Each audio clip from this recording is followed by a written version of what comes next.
Hi folks, welcome to Wolpin's Gaming Den. Today we'll be learning how to play the game Marabunta, designed by Rainer Knizia. Marabunta is sort of like a roll and write style game, specifically for two players only. There's only two player boards, so it's going to be a head-to-head competition between two players. And every round you're going to be rolling dice. You're going to be splitting the dice along with one of these tiles up, and then the other player will choose which half they want. And then both of you will basically do the actions or take the benefits that those dice and tiles allow you to do on your turn. So that's in a rough sort of like a high level overview in terms of how the game will work. Over here in front of us, we can see how the game is going to be set up. So there's going to be these three different tiles available for you to set up the main game board in the center. You want to make sure that you're choosing the right side up because these are double-sided. You want to choose the side that has either got this symbol on all of them or does not have it in all of them. So on the other side, you don't have that symbol. Another good way to tell it is that if you have it correctly set up, one side will have these areas defined very clearly. And if you were to do the other side, you can see that the blue region is going to be split up into many more different parts over there. So you want to do it either one side up completely or the other instead of mixing and matching. So you don't want to do that. So have it all one setup. For our example, we're going to do it this way. Then you're going to take the different playboards. Again, the playboards are double-sided as well. You want to make sure that both players choose the side that either have the symbol on it or it does not. So we're going to, in this example, use the side that where it does have it. So we're going to use it over here like so. And then once you've chosen which side to use, you will slot it in here so that you have your side set up for yourself. And then the other player, of course, will do it for themselves on the other side. And then with that done, you're going to have the main game board set up. Give each player one colored marker of their choice. You have between red and blue. In this example, we're going to keep the red one for ourselves. Put the dice off to the side somewhere. Then you have these decks of tiles. They all have, well, this one does not, but these all have the same back. You're going to take all of these, you're going to give it a shuffle, you're going to make a face down stack, and then there's one special tile, which is actually the same on both sides. Another way to identify that, of course, is it has this symbol with sort of like the cake, it almost looks like, crossed off. So you're going to put this at the bottom, and then you're going to put the rest of it face down up on top of that. And this is going to be the draw pile that you're going to work with over the course of the game. And then you'll have the dice obviously set up. And with that done, we're set up and ready to go for the game. Again, as we had mentioned, the flow of the game is very straightforward. You're going to choose a start player.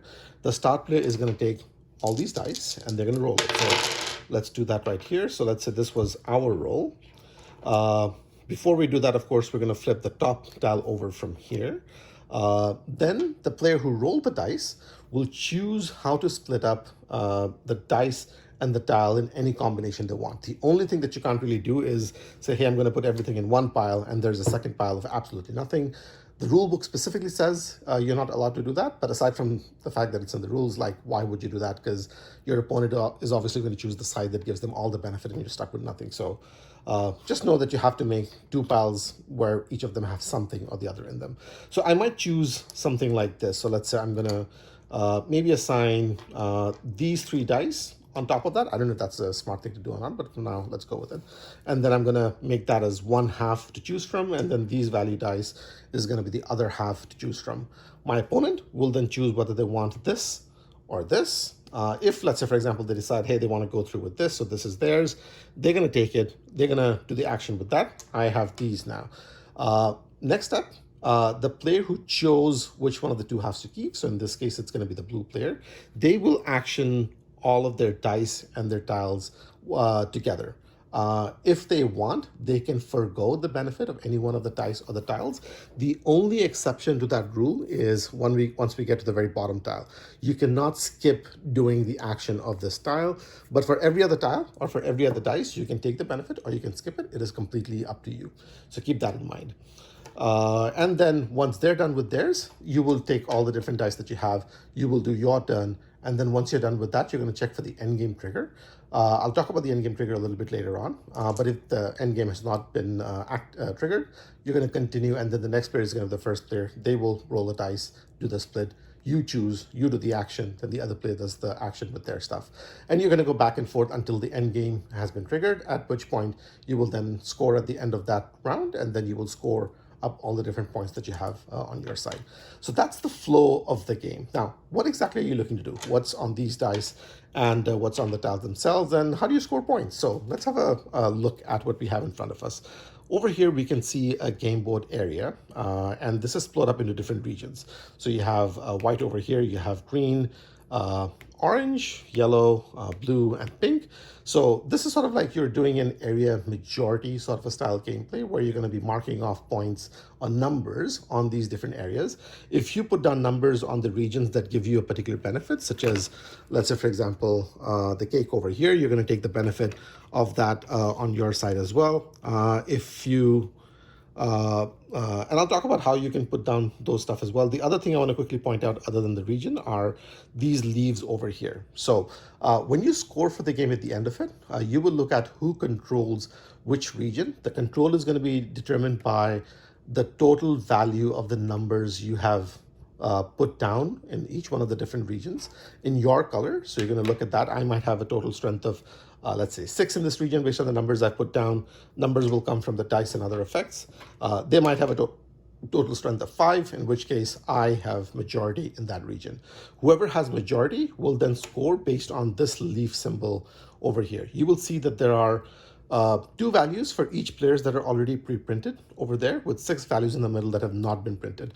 Over the course of the game, you will have the option to basically color these in. So you might do that, and now I have got 3 of these dots printed in.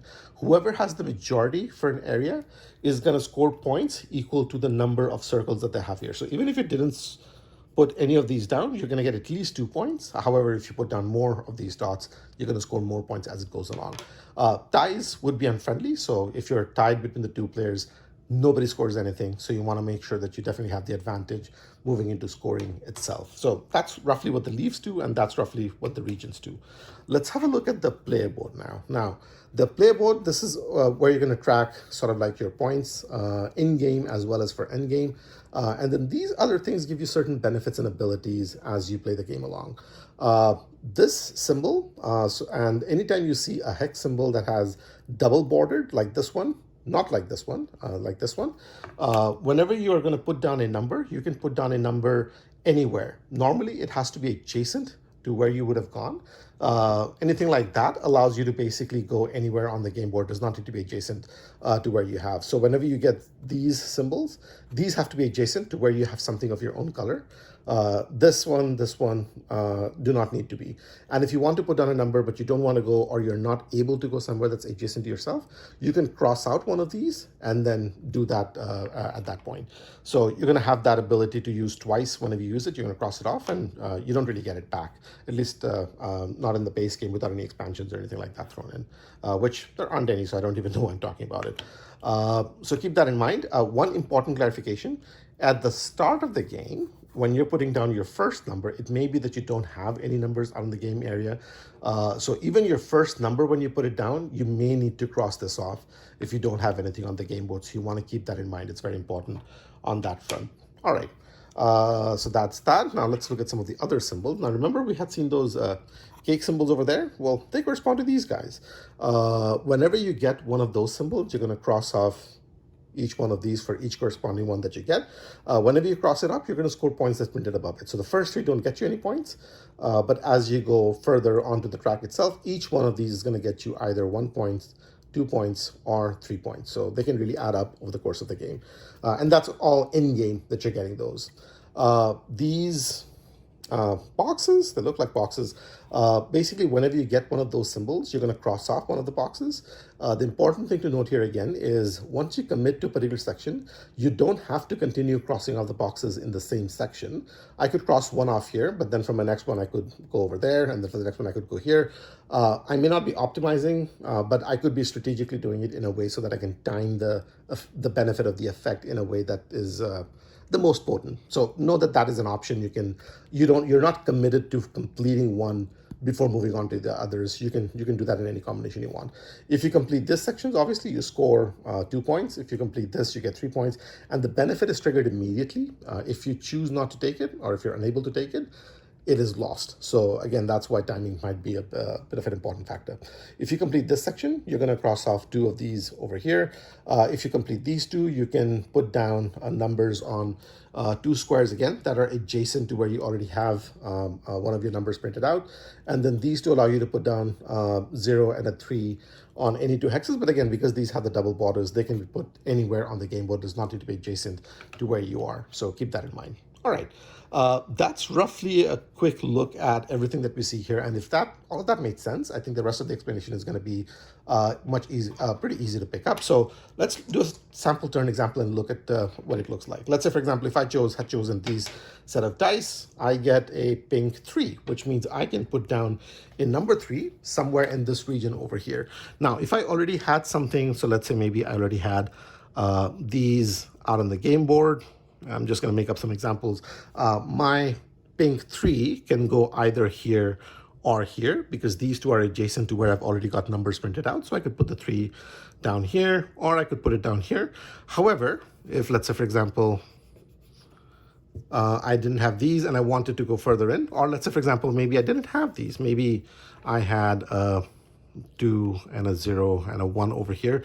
If I had chosen the pink one, again, pink is not adjacent to where I already have present, so I might need to spend one of these. I'm going to cross this one off, and then I might put 3 down over here. I don't have to go to the border close by. I could literally go anywhere in this region with that 3. So that's how this 3 might work out on a particular turn. This one hopefully makes sense. It's the green 2. Is that the green? Yeah, that's the green 2. So I would put it out anywhere over here.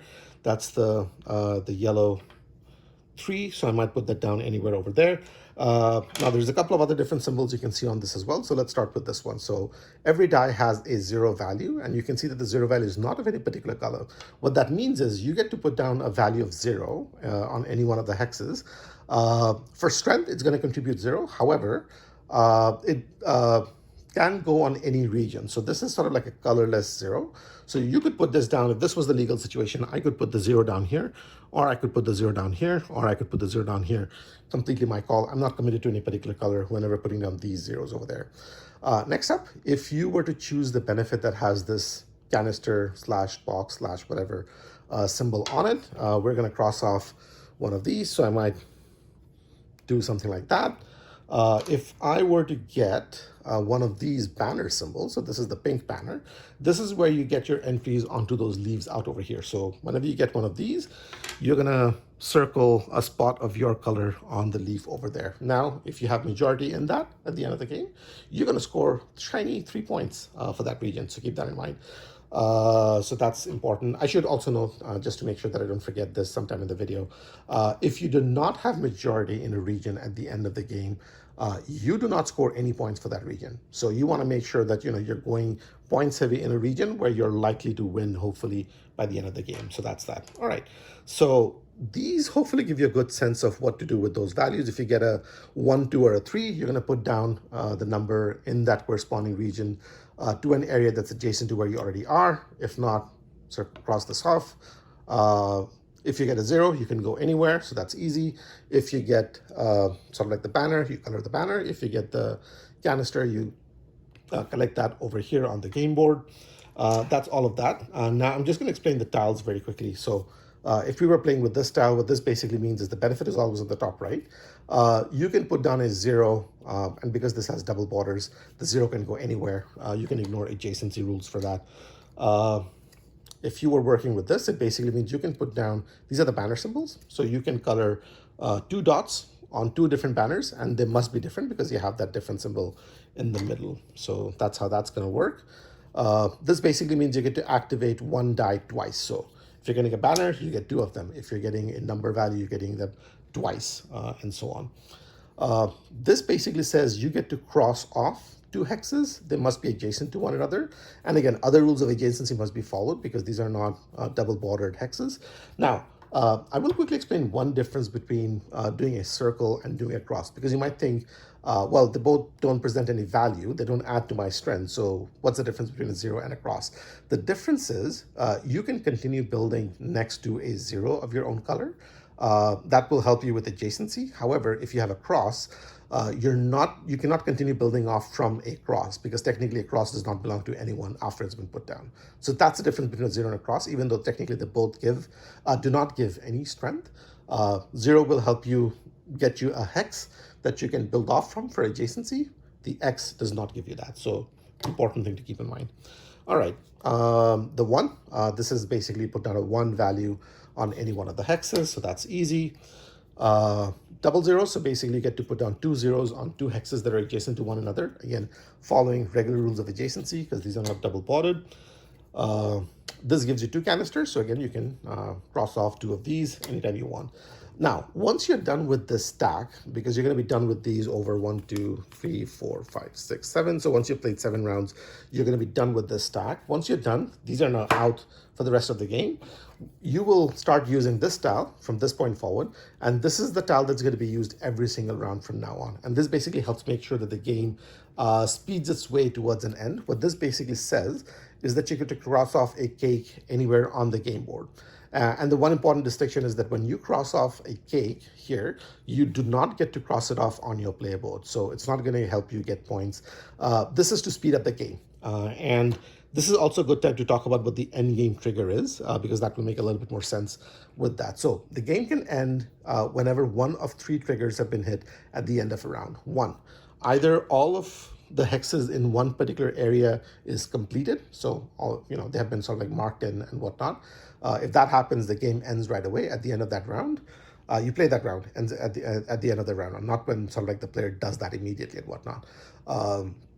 The other endgame trigger is if any one of these, I keep calling them leaves, they may or may not be leaves, but any one of these is completely filled. So as soon as that happens at the end of that round, that's going to be the end of the game as well.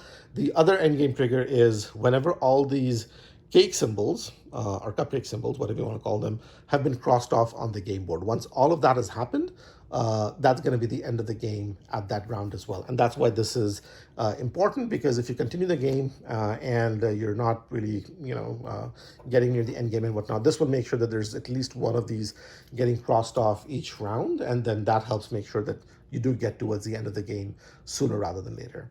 Once all of that is done, once you hit end game, you will then move on to scoring. Now, obviously, there will be some points you would have scored in the middle of the game itself, such as from crossing any of these off or from getting any one of these. Once you're done with that, at the end of the game, you're going to add up points for the majorities, the areas that you have majorities in. So let's say, for example, if I had majority in white, I would score whatever number of these dots that I have, a minimum of 2 and a maximum of 8 in that. There's total 10 dots available between you and your opponent. You're going to do that for each one of the region, going one by one. And again, remember, if you're tied for strength, and strength being the numeric value that you and your opponent have written on the board based on the dice that you would have activated. If you're tied, nobody scores for that region. You add up the total points, and then whoever has the most points at that stage is the winner. And that's it. That's pretty much everything you need to know to get started playing Marabunta. It's a pretty fun game. I've tried it out a couple of times and I did enjoy it quite a bit. It is, of course, made by the great Rainer Knizia, and it's definitely a game that I've enjoyed a bit. And it's a nice little filler. Like if you're looking for a 2-player game that you want to get done in a relatively short amount of time, that still gives you sort of like a sense of accomplishment, having done something meaningful. This is not a bad one to go with. Somewhere between, more like a filler, but somewhere between a filler and sort of like a full-length game. It's enjoyable. I definitely recommend it. Try it out. Marabunta, that's the tutorial for it. If you have any questions, anything that didn't make sense, please do leave a comment down below. I'll be happy to get to it whenever I get a chance. Otherwise, thanks for watching. If you enjoyed the video, do give it a like and subscribe to our channel. Helps us out quite a bit. And yeah, thanks for watching. I'll see you in the next one. Take care.